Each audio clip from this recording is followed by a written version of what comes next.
Thank you so much. Dear Gitana, thank you first of all for invitation. Thank you for support. This is a special moment. On the one hand, Russia has launched its summer offensive, but on the other hand, they are being forced to engage in diplomacy.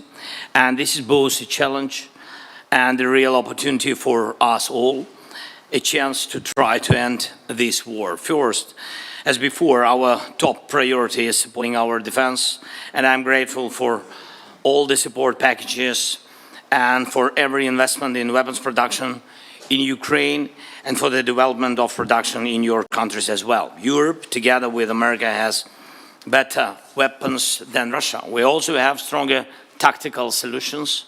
Our Operation Spiderweb yesterday proved that Russia must feel what its losses mean. That is what will push it toward diplomacy. And when Russia takes losses in this war, it's obvious to everyone that Ukraine is the one holding the line, not just for itself, but for all of Europe. Ask your intelligence, what is Russia planning this summer in Belarus? If they are bold enough to prepare attacks from there, then we need more strength together. And right now, that means strengthening Ukraine so we can stop this war and prevent it from spreading. That's why weapons production matters. Ukraine can cover up to 40% of its weapons need with domestic production, but this requires stable funding. Our operations show how much impact investments, especially in drones, can have. And we still urgently need air defense, especially Patriot systems and missiles for them. Each of you knows what we need and what you can do to help. Decisions are needed. Second, we must do everything to make sure diplomacy is not empty. Our delegation is now in Istanbul and we are ready to take the necessary steps for peace.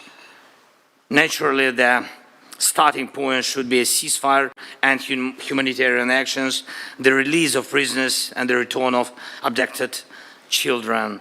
And all key issues can be resolved at the level of leaders. And if Russia undermines even this initial agenda, and if the Istanbul meeting brings nothing, that clearly means strong new sanctions are urgently needed from the EU's 18th package and from the United States, specifically the strongest sanctions President Trump promised.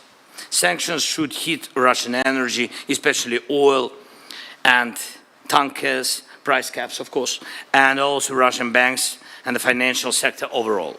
Third, the United States. Thank you to everyone doing everything possible to keep the bond between Europe and America strong.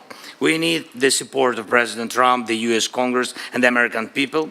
Whatever happens in global competition, it is our shared duty, Europe's, America's, and everyone who values freedom, to defend it together. We need as many points of connection as possible, including at the NATO summit this June. And one of the key principles of European security is that Russia must not have veto power over NATO decisions or influence over the alliance or its members. That principle must remain in place. Euro-Atlantic security is a business of Euro-Atlantic nations. Putin chose to stand against Europe, so he has no place in deciding its future.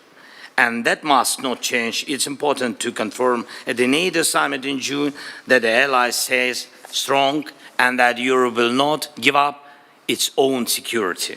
And of course, I would also like to discuss the details of our work within the coalition of the willing and the security guarantees as well. We need to make this coalition strong, but we'll talk about that, I think, behind closed doors. Thank you so much again. Slava Ukraini.